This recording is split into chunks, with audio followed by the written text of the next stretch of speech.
Hi guys, ఈరోజు 5వ రోజు చండీమాత అలంకారము. నిన్న లలిత త్రిపుర సుందరి అలంకారం అనమాట. నిన్న మేము పూజకి ప్రిపేర్డ్గా లేం కాబట్టి సామాన్ అయితే ఏమీ తీసుకెళ్ళలేదు.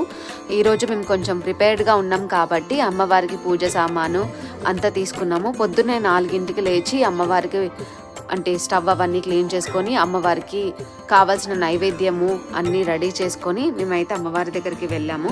అక్కడ అమ్మవారికి అయితే గజమాల వేసాము అండ్ మేము తీసుకువెళ్ళిన నిమ్మకాయ మాల అన్నీ వేసి అలంకరించి పూజలు అయితే పాల్గొన్నాము. అక్కడ పాప అయితే చాలా బాగా అంటే పూజలో పాల్గొనడం చూసి సంతోషంగా అనిపించింది.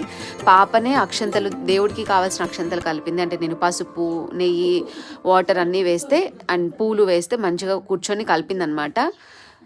మా బాబు నిద్రపోవడం వల్ల మేము తీసుకురాలేకపోయాము.